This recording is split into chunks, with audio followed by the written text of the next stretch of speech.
Gonza, por venir. Vamos rápidamente, sin corte comercial, ya está con nosotros el politólogo, hasta luego, el politólogo Fernando Tuesta Soldevilla, en Octavo Mandamiento. Gracias.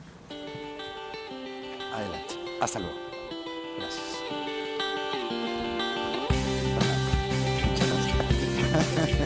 No puede. ¿Cómo se van a bajar el mujer, pues? Ay, Dios, pero bueno.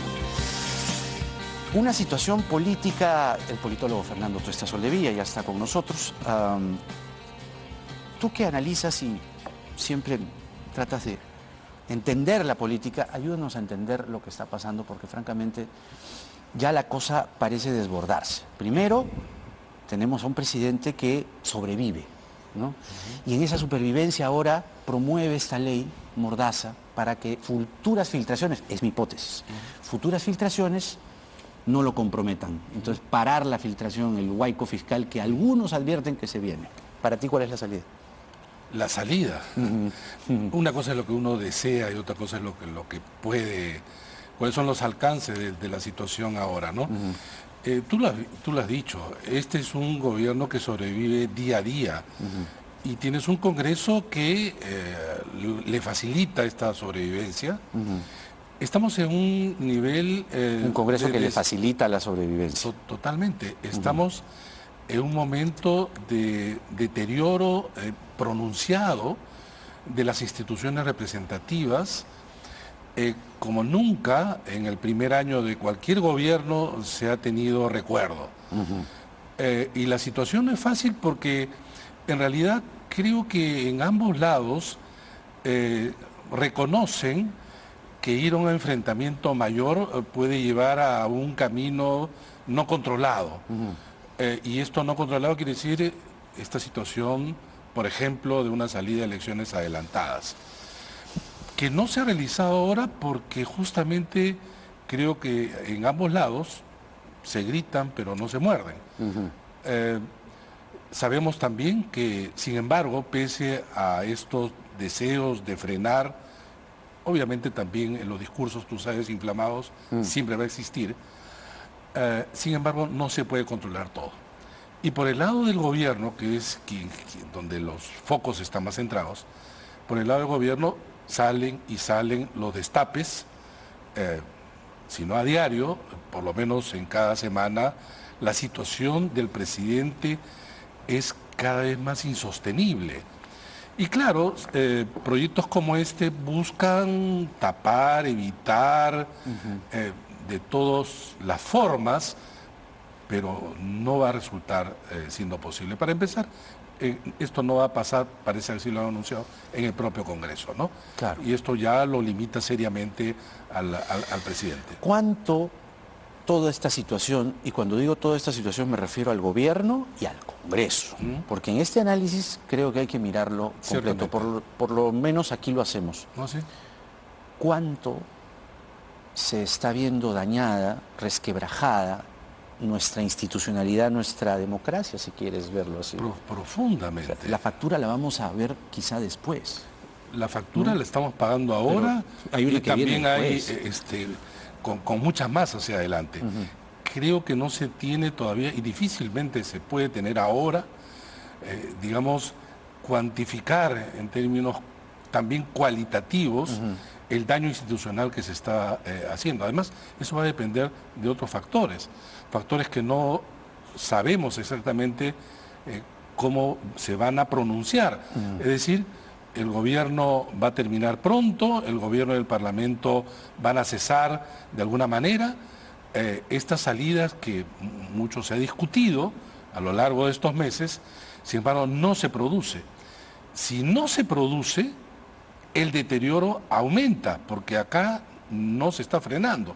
No es que, digamos, en ambos lados se elevan por encima de los intereses mezquinos, informales, contra derechos minúsculos, cortoplacistas, y decir, esto hay que pararlo. O sea, no hay, claramente, líderes políticos de la envergadura que la crisis requiere para ser encaminada. Claro. No hay, o no aparece por lo menos, ¿no?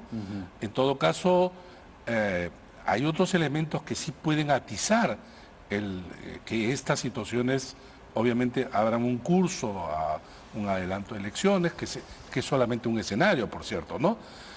La situación misma del país, la situación económica, evidentemente no solamente produce un rechazo ciudadano, sino que ya hay movilizaciones, explosiones sociales todavía localizadas, pero también esto puede mantenerse así. Y esto es lo terrible. A mí me preocupa que eso pueda ser una olla de presión. Lo es. ¿No?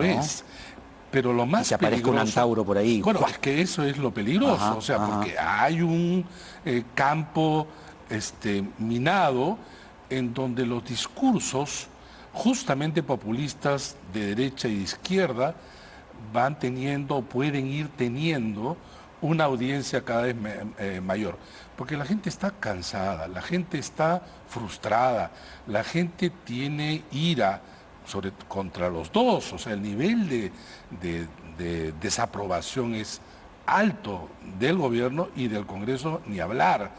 Entonces, repito, hay factores, digamos, exógenos, pero que sin embargo pueden presionar y pueden llevar al desenlace. Ahora, ¿hasta cuándo? Difícil saberlo. Lo único que se puede saber, creo yo, no saber, sino tener mayores niveles de certeza, es que creo que es difícil que algún peruano imagine al presidente Pedro Castillo entregando la banda presidencial el 28 de julio del 2026. El 2026... ¿Tú eso lo ves imposible?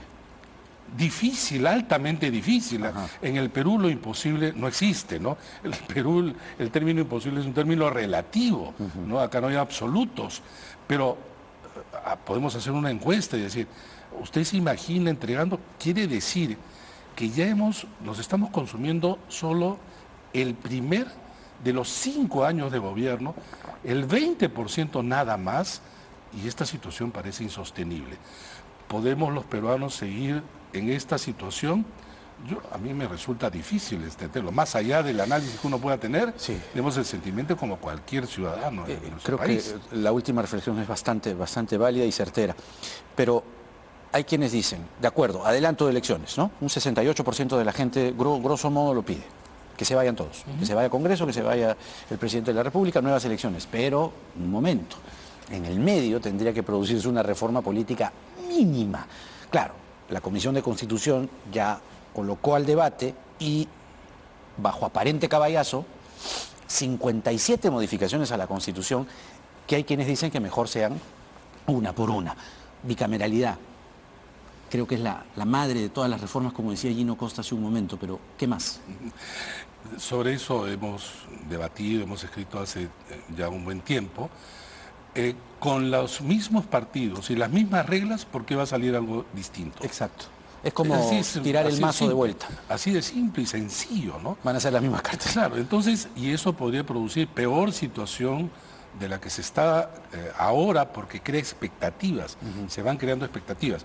Entonces, ciertamente no puede haber elecciones adelantadas, repito, con las mismas reglas. Ahora, eso va a llevar a que florezca una institucionalidad distinta, ¿no? Y una clase política, pues, impía, de una calidad extrema. No, pero sí ayuda a que las instituciones, por lo menos, crean un ámbito para la mejora. Yo sí estoy a favor de la bicameralidad. Creo, sin embargo, que el Congreso comete un tremendo error porque se cierra en la discusión, invitando a los de siempre, proponiendo algunos artículos cuestionables, el artículo 99, que ya se ha hablado en términos de querer someter a las autoridades de los organismos electorales que sean sujetos de denuncia constitucional, pero no solamente eso, inclinar la balanza del equilibrio del poder a favor del Congreso, creyendo que siempre va a haber un Pedro Castillo, va a estar siempre en el poder, en el Ejecutivo. Exacto. Pero además, no atreviéndose, sino simplemente cambiando artículo, Jaime, es norma por norma. Algo así como que la realidad no existe. Y la realidad manda varias cosas, que tienes que partir del diagnóstico de la situación de nuestro Congreso, de nuestro problema de representación, y a partir de ahí tú construyes, digamos, preguntas que te llevan a un diseño. Y entonces, la bicameralidad sí es necesaria, es, de mi punto de vista, incluso imprescindible, que tiene que apuntar en un diseño que produzca dos factores que ahora están obviamente a un nivel bastante bajo: representación y gobernabilidad. Y allí hay varios artículos que no apuntan a eso. En otras palabras, conociendo y estando a favor de la bicameralidad, creo que se están apurando. La gente siente que se apuran, que están tratando de utilizar todos los recursos posibles para que se lleve adelante, porque además sienten que, y no sienten, sino que además se dice, y está claro, que al lado de eso hay estos artículos de la reelección, por ejemplo, cosa que yo también estoy a favor de la reelección parlamentaria, pero así no. Es decir, el Congreso tiene que darse cuenta que es parte del problema. Necesita conjugar esfuerzos con sociedad civil, academia, casi por unanimidad estamos a favor de la bicameralidad, líderes de opinión. No es el qué, el problema, el cómo. Es exactamente el cómo. Exacto. Pero además tenemos elecciones recién para el 2026, salvo que, quizá por eso lo están pensando, que puede existir la posibilidad del escenario de elecciones adelantadas, ¿no? Eso lo veremos. Fernando, muchas gracias como siempre. Gracias a ti, un gusto. Jaime. Fernando Tuesta Soldevilla, politólogo de la Universidad Católica con nosotros. Vamos a la pausa y regresamos para conversar con